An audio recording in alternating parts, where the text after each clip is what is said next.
Hi, I'd like to personally welcome you to my YouTube channel, Blind Strength, The Journey. My name is Delaney, and as you've just seen from the short documentary that Brad Lancaster did on me, my life has been a roller coaster of ups and downs. And there's been a lot of tremendous highs, but some very serious lows. And throughout that time, I've just about experienced everything a person can possibly experience. From disabilities to parental death to job loss to the whole bit, and doing it and going through it legally blind, it even is more difficult than you can imagine. So at 22, after losing everything, I had no choice but to rely on my skills as an athlete, a high performance athlete, to rise to the challenge. And typically what I would rely on all the time throughout my athletic career was game plans, strategies. And unfortunately, when my eyes problem happened, I was left with nothing. Literally, my firefighting job was gone. I lost my ability to play football at the level I was. So pro football was out. I lost my license. Relationships broke up. My income was gone. And really, I hit a low. The only way that I was going to dig myself out of it was to return to that mindset of an athlete. And so what I did was, I looked at strategies and thought, well, physically, I felt broken, and mentally, I was basically lost with no direction. I needed to create that. I needed to create structure in my life. So I began creating a strategy. And I'll tell you, creativity has probably been one of the greatest tools I've ever had or ever utilized in order to help me not only overcome adversity, find solutions to problems that would come my way, but also to help me go on and thrive. Finding things to do, saying yes to experiences that I would normally say no to, experiencing all there was that came my way. Any opportunity that came my way, if it got me excited, I was going to embrace it. So that's the journey I've been on, and this is the journey that we're about to go on. I'm excited for it. I've got some great things on the horizon. I'm always thinking of doing things differently, whether it's cycling across Canada, creating a revolutionary new food product, or raising money and traveling to Africa to build schools. I never let my limitations ever stop me from anything. And my goal here, how I see this YouTube channel, is simply, it's just an extension of my lifelong passion for helping others. And if I can help you by producing a site that's a place where you can go to be inspired, to be motivated, to be encouraged, to find guidance, and to find hope, then that's exactly what my goal is here. In the video, you heard me want to talk about writing a book one day. In 2020, when the pandemic hit, I never saw a greater time than the present to start writing my book. So it's out, it's on Amazon, Blind Strength, hence Blind Strength of the Journey. What we're going to do on this site, what I want to do is I want to actually go through and dissect my book.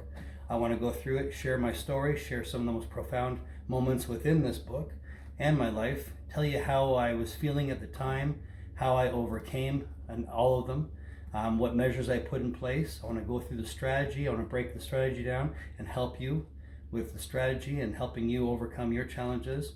And really, I just want to try and make this the most positive site that you can come on for advice, guidance, and help. So without further ado though, I would like to show you one last video. This was done by my cousin Glenn McGarry. He too graduated from the same program that Brad Lancaster did, who did the initial video that you just saw. They're both given the assignment to do a documentary, and I'm honored that both of them chose my life story to do it on. I hope you enjoyed this short documentary, and I look forward to many videos ahead and learning from all of you how I can help you more. So without further ado, let's go watch that video, okay? And if you like it, please subscribe. Talk to you soon. Bye-bye.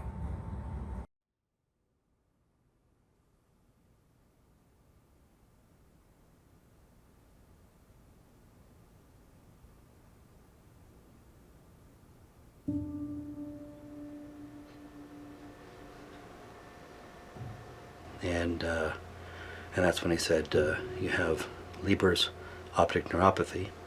It was a very, very scary time for us. The doctor said no more driving, and I recall just breaking down in the hospital, and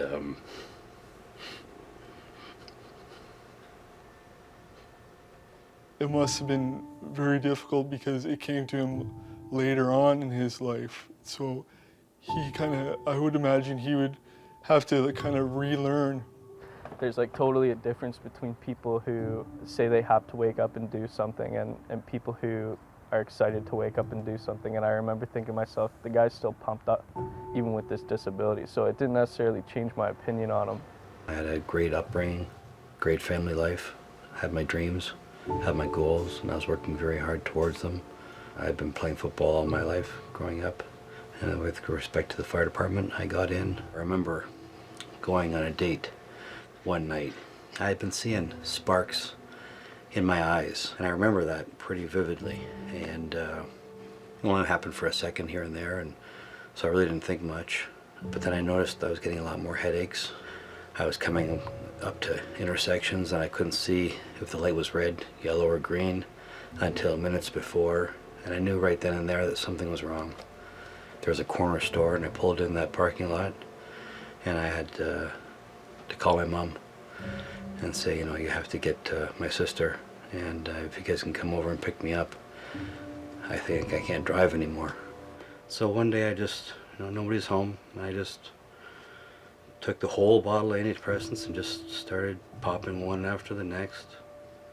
Not really in the right frame of mind, not Chris, that's for sure. Two buddies of mine, unexpectedly, without a phone call, just popped by the house, found me, I guess, slumped over at the kitchen table. All I recall from that whole time was so dark and gray, was driving around in the car with the windows down because it was cold. Charlie kept yelling at me to touch the roof of the car, so I would stay awake, so I was scratching the roof of the car. And I don't recall much after that. I have cerebral palsy, that's my disability. You don't have the ability to stand up on your own or walk. The amazing thing about Edward is that I have never ever seen a day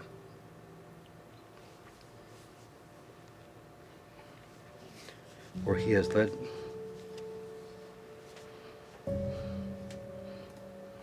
his situation bring him down.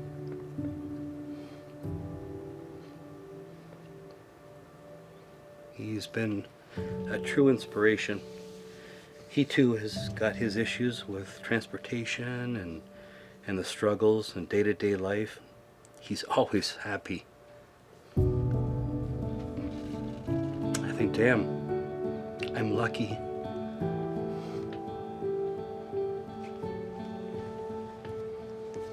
To have him. Having a disability from birth gives you an advantage in a way, because you learn about your disability more right from the beginning. You can choose to, you can say, oh, why did this happen to me? And you could be really angry, you could be really sad, or you could say, you know what, I have this disability, but you know what, we all have something to offer, we all have gifts. And then things started to turn around. I went back to the gym, and while I was on the stationary bike, getting ready for a competition, a bodybuilding competition, it was local. I started riding the stationary bike and dreaming of the day that, maybe I'd be able to ride a bike again, or reminiscing of what it was like to ride a motorcycle or ride a bike. We all have something to contribute to society. And once you figure out what those gifts are, and you figure out a way to contribute to society and help your community make things better in any way that you can, you start feeling better about yourself and you start to accomplish things. If I were to have not had those two friends in my life at those times who were angels, I wouldn't have been able to go on to run a marathon. I wouldn't have been able to go on to compete at the North American Bodybuilding Championships and take 4th place in the heavyweights. There's so many things that I would not have been able to do. I think this is a story that I'm not afraid to talk about, but I know on the other hand it's going to help, and it has helped. And again, taking the negative and turning into a real positive, not for me, but for others. And that's where my passion and my heart lies right now.